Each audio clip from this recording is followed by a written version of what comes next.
The closet door burst open by itself, slamming against the wall so hard the house shook. A tall shape spilled out of the darkness inside, crawling on the ceiling like a broken spider. Its head turned the wrong way, and when it opened its mouth, it whispered Emily's name in her mother's voice. Emily couldn't scream. She couldn't move. The lights went out. And something cold wrapped around her ankle and began to pull. 3 weeks earlier, January 2026 had started like any other winter. Snow covered most of the country. Roads were quiet. Nights felt longer than usual. People stayed inside, watching videos, telling stories, trying to forget how dark it got after sunset. Emily Harper was 16 and lived in a small town in Ohio. She loved scary stories, but only the kind you could turn off. Ghost videos. Horror podcasts. Things that stayed on a screen. This was different. It started the night her dad brought home the box. He set it down in the living room without saying much. It was old and taped shut, with faded writing on the side. "Where did that come from?" Emily asked. Her dad shrugged. "Storage unit. The owner never came back. Thought I'd look through it." Her mom didn't like it. Emily could tell by the way she stared at the box, lips tight. "Maybe we should throw it away," her mom said. "It's just old junk," her dad replied. Emily felt a strange pull toward it. That night, when the house was quiet, she opened the box. Inside were 3 things. A small hand mirror with cracked glass. A cassette tape labeled January. And a notebook filled with names. All American names. Sarah. Michael. Jason. Laura. Dates were written next to them. All January. Different years. The last page was blank. Emily closed the notebook fast. She didn't know why, but she felt like something had seen her read it. The next day at school, she told her best friend, Ryan. "That's creepy," Ryan said, smiling. "You should play the tape." Emily laughed it off. "No way." But that night she did. The tape hissed as it started.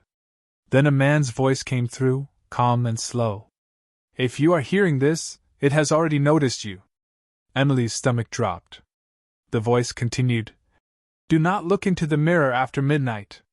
Do not say your name out loud. And whatever you do, do not open the closet." The tape ended with a loud click. Emily sat frozen on her bed. She didn't sleep that night. The next morning, the mirror was on her desk. She was sure she had left it in the box. At school, news spread fast. A boy named Tyler hadn't shown up. His house was quiet. His phone was found in his room, recording audio. Just breathing. And a whisper saying his name. That night, Emily heard footsteps in the hallway. Slow. Careful. She checked the time. 11:58 p.m. Her closet door creaked softly. She remembered the tape. She stayed still. Midnight passed. The mirror on her desk fogged over by itself. A word appeared in the mist. "Look!" Emily turned the mirror face down and hid under her blanket, shaking. The next day, she skipped school. She went back to the box. The notebook had changed. Tyler's name was there now, with today's date. Emily ran to her parents, but they brushed it off. Stress. Bad dreams. Too much internet. That night, the tape played by itself. "This is how it begins," the voice said. "January always takes more." Emily grabbed the notebook and ran outside into the snow, not even wearing a coat. She went to Ryan's house.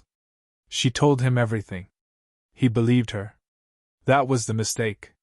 At 12:03 a.m., Ryan screamed. Emily watched the closet door open. And now, in the darkness, as something pulled her closer, she understood. These were true scary stories. And January wasn't finished yet. Ryan's scream cut off too fast. 1 second he was yelling Emily's name, the next second it was like someone had turned the sound off. The closet door in Ryan's room stood wide open. Inside was not clothes. Not boxes. It was dark. Too dark. Like the dark had weight. Emily stood frozen in the doorway, her heart pounding so hard she felt sick. "Ryan?" she whispered. Something moved inside the closet. Slowly, a hand reached out. It looked like Ryan's hand, but the fingers were too long. The skin was pale, almost gray, and it bent in ways fingers should not bend. Emily ran. She didn't think. She didn't grab anything. She ran barefoot into the freezing night, snow cutting into her feet like glass. Behind her, she heard the closet door slam. Then footsteps. Not running. Walking. Calm. Patient. Emily didn't look back. She ran all the way home, lungs burning, tears freezing on her face. She burst through the front door and locked it, sliding down against it, gasping for air. The house was quiet. Too quiet. Her parents were asleep. Or at least, their door was closed. Emily crept to her room and slammed the door, pushing her dresser in front of it. Her hands shook so badly she could barely move. She looked at her desk. The mirror was standing upright, facing her. She screamed and threw a blanket over it. Her phone buzzed. A text from Ryan. "Why did you leave me?" Her blood turned cold. She typed back with shaking fingers. "Ryan? Are you okay?" 3 dots appeared. Then disappeared. Another message came through. "It knows your name now." Emily dropped the phone. The lights flickered. The tape player on her shelf clicked on by itself. "This chapter always begins with disbelief," the voice said calmly. "You will try to hide. That will not work." Emily backed into the corner of her room, hugging her knees. "What do you want?" she cried. The voice paused. "Stories," it said. "Fear.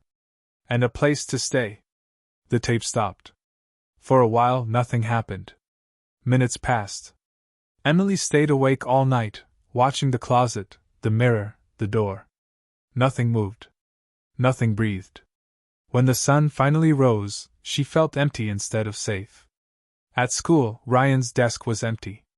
By lunch, the police were at his house. By the end of the day, people were whispering. "Missing. No signs of a break-in. Closet door locked from the outside." Emily went home early. The box was gone. She searched the house. Living room. Garage. Basement. Nothing. Her mom sat at the kitchen table, pale and quiet. "Did Dad move the box?" Emily asked. Her mom looked confused. "What box?" Emily's stomach dropped. That night, the mirror whispered. She didn't see the mouth move. She just heard it. "January is hungry." Emily covered her ears. The next morning, another name was added to the notebook. Ryan Carter. January 14th, 2026. Emily skipped school again. She packed a bag and left a note for her parents. She didn't explain. She didn't know how. She went to the library. Old newspapers. Old stories. Cold rooms full of dust. She searched. January disappearances. There were hundreds. Different states. Different years. Same details. Closets. Mirrors.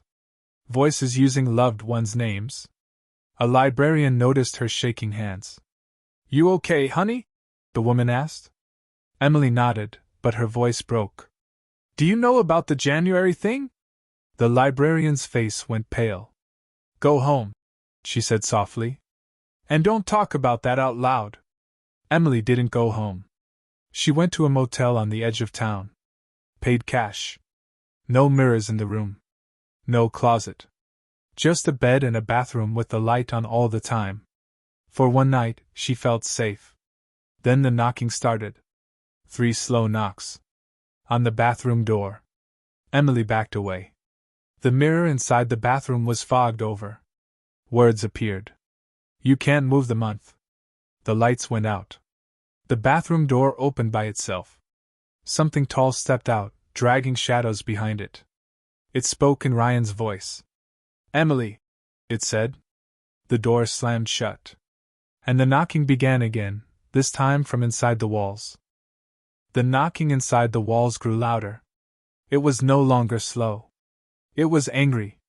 Emily backed into the corner of the motel room as the shadows stretched across the floor.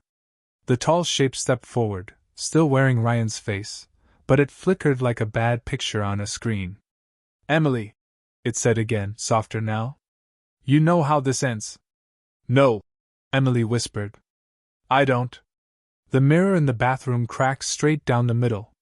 The lights flashed back on. The thing vanished. Emily collapsed onto the bed, crying so hard she could barely breathe. Her whole body shook. She wanted to sleep, but she was afraid of what might be waiting if she closed her eyes. When morning came, she felt hollow. She went back to the library. The same librarian was there. Her name tag read Mrs. Daniels. Mrs. Daniels didn't smile this time. She locked the front door and pulled down the blinds. "You're marked," she said quietly. "I can see it on you." Emily swallowed. "How do I stop it?" Mrs. Daniels sat down across from her. "You don't stop January. You survive it." She opened a drawer and pulled out an old notebook. "This isn't the first time," she said. "Every January it wakes up. It feeds on fear and silence. Closets. Mirrors. Names spoken alone in the dark." "Why me?" Emily asked. "Because you listened," Mrs. Daniels replied. "And because you opened the box." Emily's chest tightened. "Ryan is gone. Tyler is gone." Mrs. Daniels nodded. "And if nothing changes, more will follow." She slid the notebook across the table. "People who lived," she said. "Not many. But a few." Emily read fast. One rule appeared again and again. Do not face it alone. Another rule followed. Do not hide. The last rule was underlined. It loses power when its story is finished. "What does that mean?" Emily asked. Mrs. Daniels looked tired. "It needs fear to stay unfinished. Loose ends. Disappearances. Questions." Emily's mind raced. "You mean, it needs victims to vanish?" "Yes." Emily closed the notebook slowly. "Then I don't let it take me." Mrs. Daniels studied her. "That's dangerous." Emily stood. "So is doing nothing." That night, Emily went home. Her parents cried when they saw her. She hugged them tight, knowing she might not get another chance. She told them everything. They didn't laugh. They didn't brush it off. Her dad went pale. Her mom cried silently. At 11:30 p.m., Emily stood in her bedroom. The mirror was back on her desk. The closet door was closed. Her parents stood behind her, holding hands. Emily turned on a lamp and spoke clearly. "My name is Emily Harper," she said. "And I am not afraid anymore." The room went cold. The mirror shook. The closet door creaked open. Darkness spilled out, thick and moving. The thing stepped forward, no longer hiding behind faces. It was tall and thin, with empty eyes and a mouth that bent too wide. "You cannot finish the story," it said. "You are the story." Emily's voice trembled, but she didn't stop. "No," she said. "You are." The walls shook. The thing screamed. Names poured out of its mouth, echoing through the room. Sarah. Michael. Jason. Laura. Tyler. Ryan. Emily felt tears fall, but she stayed standing. "You took them because no one spoke," she said. "Because people were alone. But I'm not." Her parents stepped closer. Lights turned on in nearby houses. Voices filled the street. The thing shrank. It screamed louder, the sound breaking into pieces. The mirror shattered. The closet slammed shut. Silence fell.